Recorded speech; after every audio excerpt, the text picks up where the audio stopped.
Yeah, so obviously you weren't born with the name Joan. No. I won't ask you to reveal. I wasn't even born with the name Jones. Weren't you? No, but both Joan and Jones are not a fiction. Like, it's obviously very real to me. Well, to me, you are Joan Jones. Exactly. No bones about it. No bones.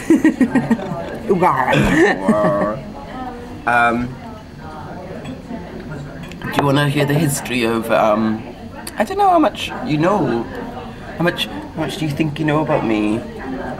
Or the origin of Jones? Well, I only know you from foundation onwards. All right, then. And you already existed as Jones.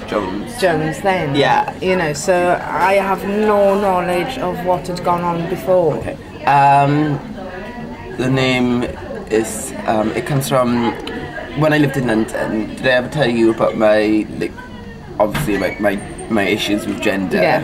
Yeah. For about a period of 2 years, I was living in a female role. Right. Like a very publicly. So yeah. I don't anymore. I don't know if I want to. But like, you know, still I cross-identify, which, you know, sort of means, you know, I don't really see myself as male necessarily, but I also don't really see myself as female very much anymore. You know, you're like publicly, you know, people identify you as female, but like, you know, from knowing you, I know there's a lot of, you know, like that's not just. No. And like I think a lot of people, like almost nobody, like fits completely within the roles.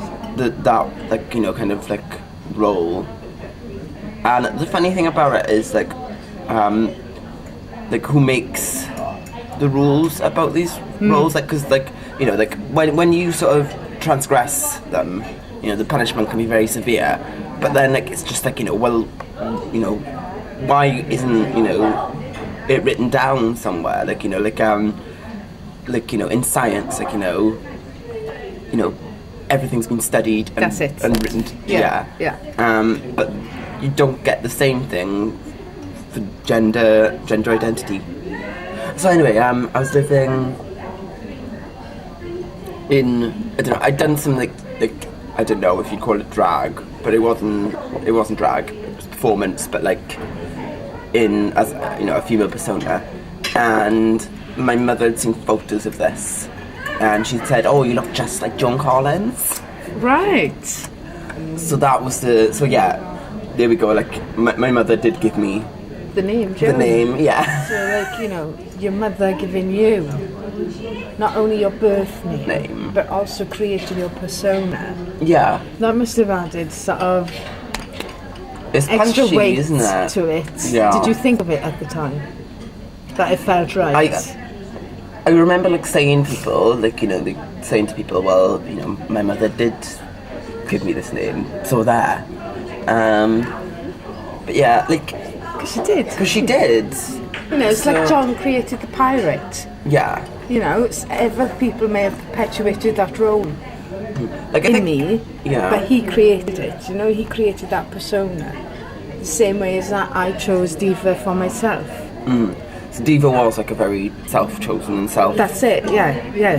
It's more to do with, well, she was my DJ name anyway, you know, and so I had the Diva tattooed on my back. Yes.